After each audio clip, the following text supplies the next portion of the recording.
In February, the FBI reported that 27-year-old Shira Ahmed, a naturalized American citizen from Minneapolis, was the prime suspect in an October suicide bombing in Somalia.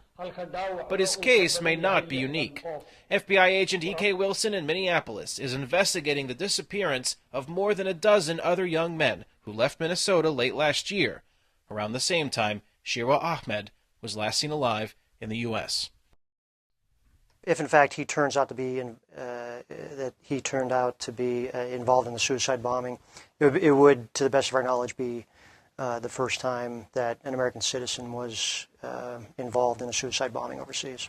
The incident shocked the Somali community in Minneapolis and raised concerns about the activities of the other missing men.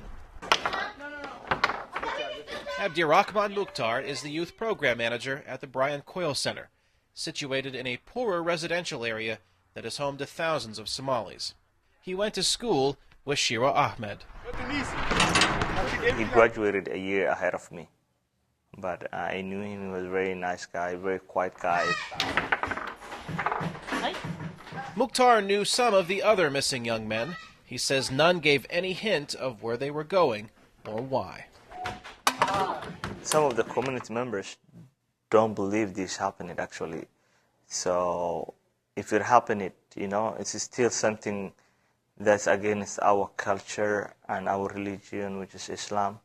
The FBI believes the missing men were recruited by the Somali insurgency group al-Shabab.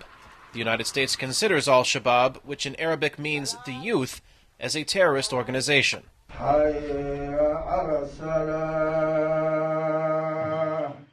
Many of the missing men now being investigated by the FBI regularly attended prayer services at the Abu Bakr as-Siddiq Islamic Center.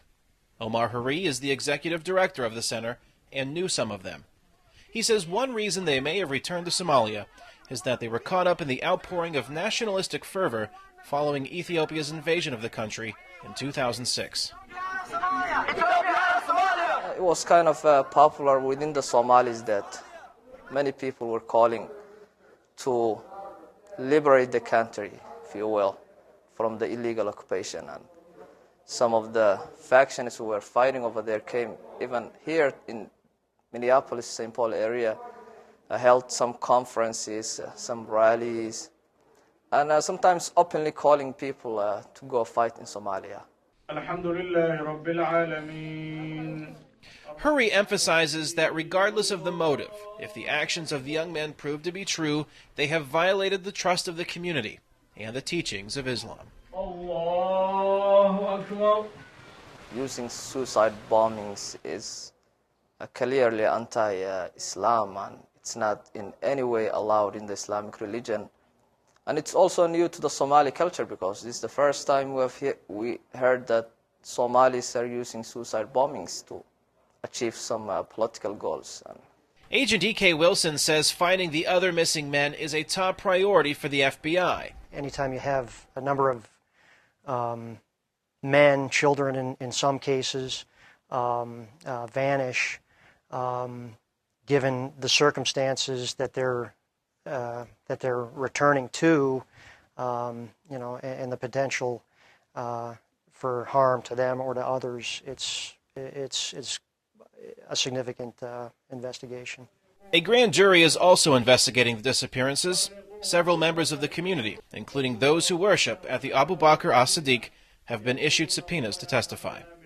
Kane, Farabaugh, VOA News, Minneapolis, Minnesota.